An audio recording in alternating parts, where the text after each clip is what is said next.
प्यारे मित्रों, स्वागत है आज की एक नई वीडियो में। दोस्तों, आज की इस वीडियो में कक्षा 11 हिंदी काव्य के केशव दास द्वारा रचित स्वयंवर कथा चैप्टर की संपूर्ण लिखित व्याख्या आप लोगों को बताने वाला हूं। देख सकते हो मैंने हैंड रिटन नोट्स ले रखी है। एक एक पद की व्याख्या मैंने अपने इस नोट्स में लिख लिया है, ठीक है ना।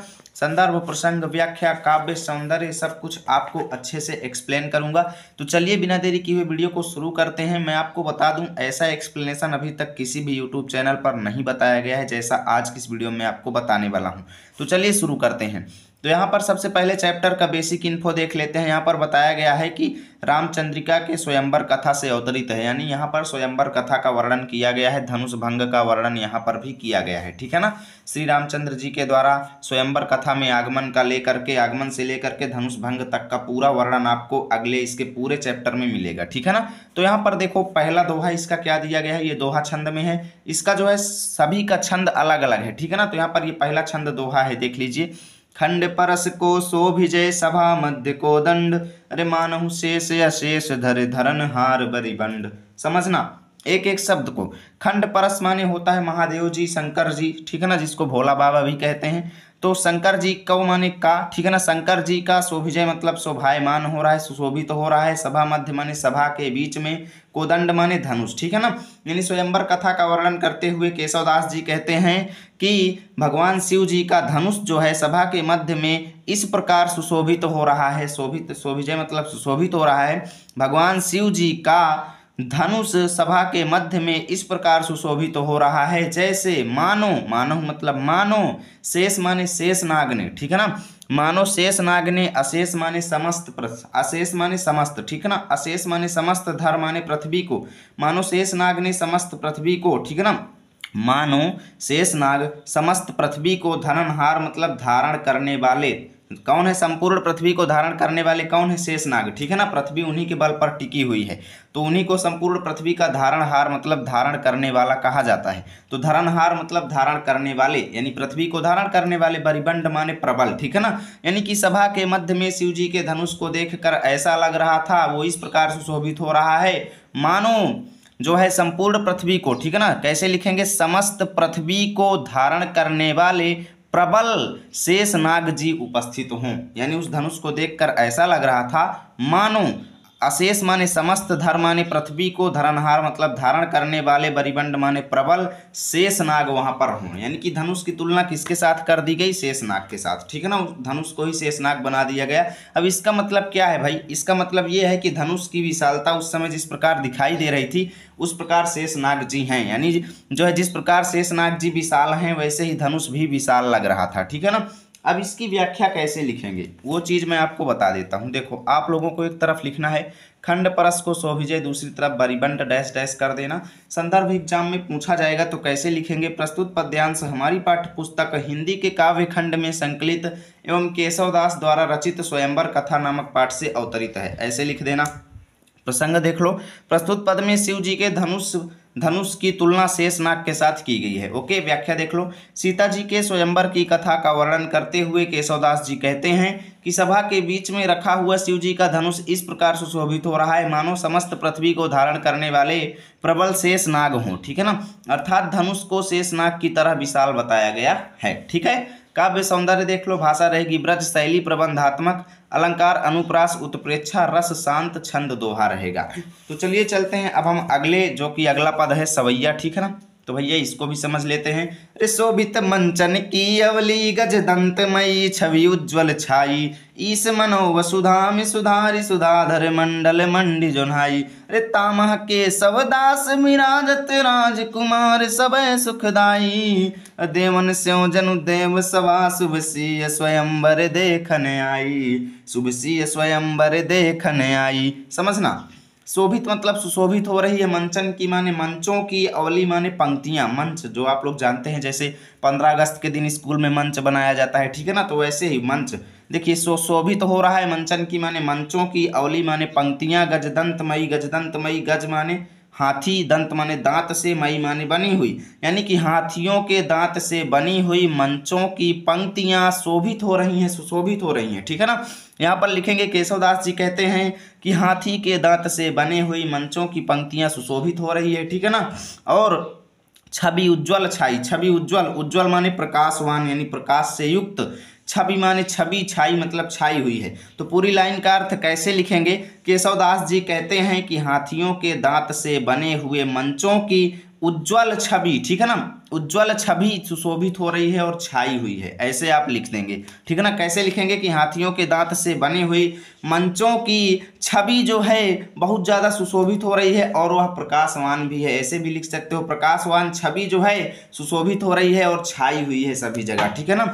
इस मनो वसुधा में सुधारी सुधाधर मंडल मंडी जोन्हाई, और उस दृश्य को देखकर ऐसा लग रहा था मनो, मानो, ईस माने ब्रह्मा ने, ठीक है ना, मानो ब्रह्मा ने वसुधा में माने धरती में, सुधारी मतलब सुधार करके, सुधार करके मतलब सुधारना, किसी गलती को सुधारना, वैसे ही, ठीक है ना। सुधारी मतलब सुधार करके, सुधाधर मंडल, सुधाधर मंडल का मतलब है चंद्रमंडल, ठीक है ना। सुधाधर मतलब क्या होता है? चंद्रमंडल, या फिर इसका अर्थ ये भी होता है कि चंद्रमा के चारों ओर जो गोल गोल घेरा होता है, आप लोग देखे होंगे, ठीक है ना, चंद्रमा के चारों ओर लगने वाला घेरा, उसको भी कहते हैं सुधाधर मंडल। मंडी मतलब सजाया हुआ है, ठीक है ना, मंडी मतलब सजाया हुआ है। जोन्हाई मतलब प्रकाशवान, ठीक है ना, जोन्हाई मतलब प्रकाशवान या ज्योत्सना से युक्त, ठीक है ना, ज्योत्सना से युक्त मतलब प्रकाशवान या चंद्रमा का प्रकाश भी इसको कहा जाता है। तो इसको कैसे लिखेंगे कि हाथियों के दांत से बने हुए मंचों की शोभा जो है इस प्रकार प्रकाशवान दिखाई दे रही थी और उसकी छवि छाई थी, उसको देखकर ऐसा लग रहा था मानो ब्रह्मा ने धरती में चंद्रमा के चारों ओर लगने वाले जोन्हाई मतलब प्रकाशवान घेरे को सुधारी मतलब सुधार करके मंडी माने सजा दिया हो। कहाँ पर? वसुधा में यानी पृथ्वी में। एक बार फिर से देख लेना, देखिए, हाथियों के दांत से बने हुए मंचों की पंक्तियां इस प्रकार सुशोभित हो रही थीं और उसकी छवि इस प्रकार छाई हुई थी, उसको देखकर ऐसा लग रहा था मानो ब्रह्मा ने धरती में चंद्रमा के चारों ओर लगने वाले घेरे को, प्रकाशवान घेरे को, ठीक है ना, जोनाई मतलब प्रकाशवान घेरे को सुधारी मतलब सुधार करके, मंडी मतलब सजा दिया हो, ठीक है ना, मंडी मतलब सजा दिया हो वसुधा माने धरती में। ओके। तामह केशवदास विराजत राजकुमार सवय सुखदाई, तामह माने उसमें, तामह माने उसमें, केशवदास कहते हैं, केशवदास जी कहते हैं कि उसमें विराजत माने सुशोभित तो हो रही है राजकुमार, जितने भी राजकुमार लोग गए थे, यानी जितने भी लोग गए थे सी स्वयंवर को देखने के लिए और कुछ धनुष तोड़ने के लिए भी राजकुमार गए थे, ठीक है ना। तो उन्हीं मंचों पर जितने भी राजकुमार, सभी राजकुमार, ठीक है ना, सुखदाई मतलब सुख प्रदान करने वाले। देखो इसको कैसे लिखेंगे, उन सुख प्रदान करने वाले मंचों में, केशवदास जी कहते हैं कि उन सुख प्रदान करने वाले मंचों में सभी राजकुमार विराजत मतलब सुशोभित तो हो रहे हैं, ठीक है ना। अरे देवन स्यों जनु देव सभा शुभ सी स्वयंवर देखन आए, और उसको उस दृश्य को देखकर ऐसा लग रहा था, जनु माने जानो या जैसे, उस दृश्य को देखकर ऐसा लग रहा था जानो कि देवन सौ माने देवताओं सहित, स्यों माने सहित, ठीक है ना, मानो देवताओं सहित, देव सभा यानी देवलोक की पूरी सभा, यानी जहाँ पर देवता लोग रहते हैं वहाँ के पूरे लोग, ठीक है ना, उस दृश्य को देखकर ऐसा लग रहा था जानो देवताओं सहित देवलोक की पूरी सभा जो है इस शुभ दृश्य यानी सीय स्वयंवर रूपी शुभ दृश्य को देखने के लिए आ गए हूँ, ठीक है ना, ऐसा लग रहा था उसको देखकर। तो भैया अब इसका जो है आप लोग व्याख्या कैसे लिखेंगे वो चीज़ मैं आपको अच्छे से एक्सप्लेन कर देता हूँ। एक तरफ लिखना है शोभित मंचन, दूसरी तरफ देखन आई। संदर्भ पूर्वत रहेगा प्रसंग। प्रस्तुत पद में स्वयंवर कथा के मंचों की विशेषता बताई गई है। व्याख्या देख लो। केशवदास जी कहते हैं कि हाथी के दांतों से बने हुए मंचों की पंक्तियां सुशोभित हो रही हैं और उसकी प्रकाशवान छवि छाई हुई है। उस छवि को देखकर ऐसा लगता है मानो ब्रह्मा ने धरती में चंद्रमा के चारों ओर प्रकाशित होने वाले घेरे को सुधार करके सजाया हुआ है। केशवदास जी कहते हैं कि उसी सुखदाई मंच पर सभी राजकुमार सुशोभित हो रहे हैं। ऐसा लगता था मानो देवताओं सहित देवलोक की पूरी सभा शुभ और शोभायमान सीता जी के स्वयंवर को देखने आ गई हो। ओके। काव्य सौंदर्य देख लो। भाषा ब्रज रस शांत शैली मुक्तक छंद सवैया अलंकार उत्प्रेक्षा अनुप्रास। तो मित्रों चलिए चलते हैं अब हम अगले पद पर, ठीक है ना, जो कि घनाक्षरी छंद है। तो इसको भी देख लीजिएगा अच्छे से, बहुत ही अच्छा है यार, मतलब केशवदास कैसे लिख देते थे ऐसा, ठीक है ना। पावक पवन मणि पन्नग पतंग पित्र जेते ज्योतिवंत जग ज्योति सिन गाए हैं। असुर प्रसिद्ध सिद्ध तीरथ सहित सिंधु केशव चराचर जे वेदन बताए हैं। केशव चराचर जे वेदन बताए हैं। समझना, पावक माने अग्नि या आग, ठीक है ना, आग। पवन माने हवा, हवा और आग। मणिपन्नग, मणिपन्नग माने होता है बहुत बड़े बड़े सांप, ठीक है ना। मणिपन्नग माने बहुत बड़े बड़े सांप, पतंग माने पक्षी, ठीक है ना, कीट पतंग यानी पक्षी, पितृ माने पितृ लोग या पूर्वज लोग, ठीक है ना। तो इसको कैसे लिखेंगे, यहाँ पर जितने भी मंच में सब लोग दृश्य देखने के लिए आए हुए थे उनका वर्णन यहाँ पर केशवदास जी ने किया है। केशवदास जी मंच पर आए हुए सभी लोगों का वर्णन करते हुए कहते हैं कि आग, हवा, बहुत बड़े बड़े सर्प, बड़ी बड़ी पक्षियाँ यानी पक्षी लोग और सभी हमारे पूर्वज जो हैं, जेते ज्योतिवंत, ज्योतिवंत मतलब प्रतापी या प्रकाशवान, जग माने संसार में, जेत मतलब जितने भी हैं, ठीक है ना, जितने भी प्रतापी व्यक्ति इस संसार में हैं जो कि ज्योतिषिन गाए हैं, ज्योतिषिन माने ज्योतिषियों के द्वारा गाए हैं मतलब बताए गए हैं या वर्णन किए गए हैं, ठीक है ना। ज्योतिष क्या होते हैं, जो आपके भविष्य का जो है आपको बताते हैं, आपकी कुंडली वगैरह बताते हैं, आपकी राशिफल को बताते हैं, उन्हें ज्योतिषी कहा जाता है।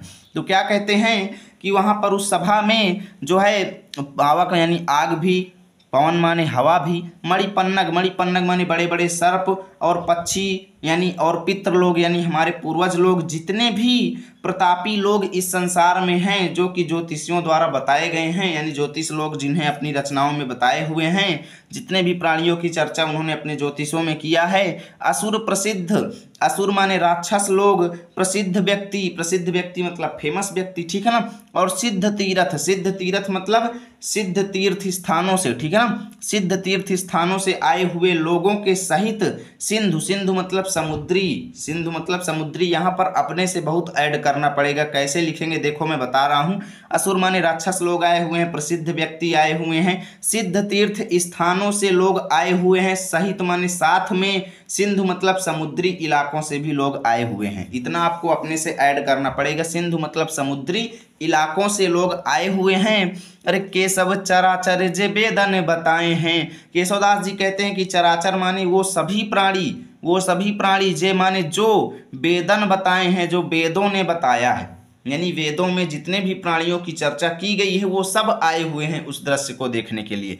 केशवदास जी कहते हैं कि वो सभी प्राणी जो वेदों में बताए गए हैं या वेदों के द्वारा बताए गए हैं, यानी वेद 4 वेद होते हैं, आप लोग जानते ही हैं, ठीक है ना, जिनका वर्णन वेदों में किया गया है, वो चाहे राक्षस हो, चाहे प्रसिद्ध व्यक्ति हो, चाहे सिद्ध तीर्थ स्थानों से आए हुए लोग हों या समुद्री इलाकों से आए हुए लोग हैं, जिनका वर्णन वेदों में किया गया है, वो सभी प्राणी आए हुए हैं।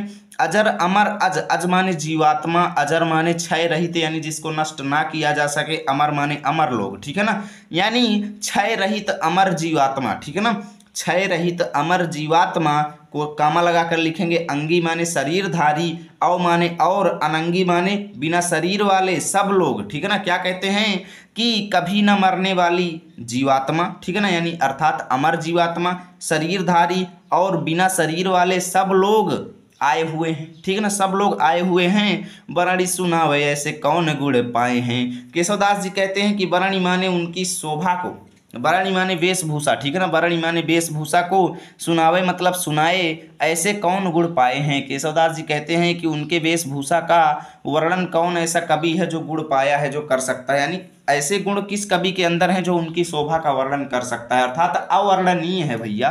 उनकी वेशभूषा ऐसी है कि कोई भी कवि के अंदर ऐसे कौन गुण पाए हैं, ऐसे गुण किसके अंदर हैं, ऐसे कौन गुण पाए हैं मतलब ऐसा कौन सा कवि है जिसके अंदर गुण, ऐसे गुण हैं जो उनके जो है वेशभूषा का वर्णन कर सके, ठीक है ना।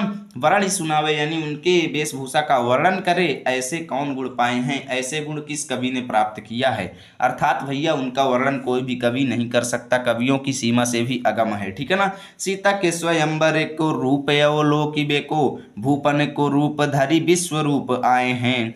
सीता के स्वयंवर को केशवदास जी कहते हैं कि सीता के स्वयंवर को रूप माने छवि को या दृश्य को, अवलोकिबे को मतलब देखने के लिए, अवलोकिबे माने देखने के लिए, को माने के, ठीक है ना, के लिए, को माने के लिए, अवलोकिबे मतलब देखना, ठीक है ना। तो क्या कहते हैं कि सीता के स्वयंवर के दृश्य को देखने के लिए भूपन को रूप धरी, भूपन माने राजाओं को माने का, रूप धरी मतलब रूप धारण करके, यानी कि सीता के स्वयंवर के दृश्य को देखने के लिए राजाओं का रूप धारण करके विश्व रूप आए हैं। विश्व रूप मतलब संसार के सभी रूप वाले लोग, यानी जितने भी रूपवती लोग हैं, जितने भी रूप वाले लोग हैं, विश्व रूपधारी लोग हैं, वो सब आए हुए हैं, ठीक है ना। रूपधारी, विश्व रूप मतलब संसार में जितने भी रूपधारी लोग हैं वो इन राजाओं का रूप धारण करके सीता जी के स्वयंवर को देखने के लिए आए हुए हैं। ठीक है ना।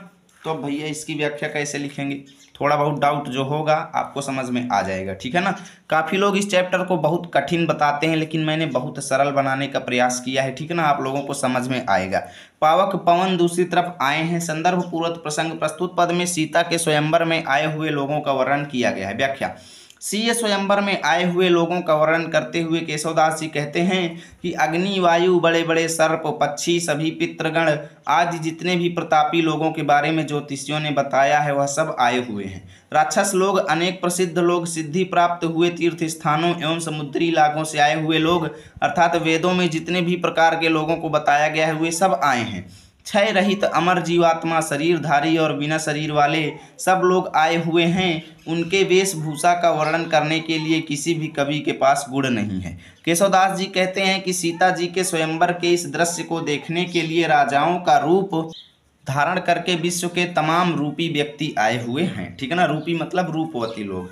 काव्य सौंदर्य देख लीजिए, भाषा ब्रज रस शांत, छंद घनाक्षरी, अलंकार अनुप्रास।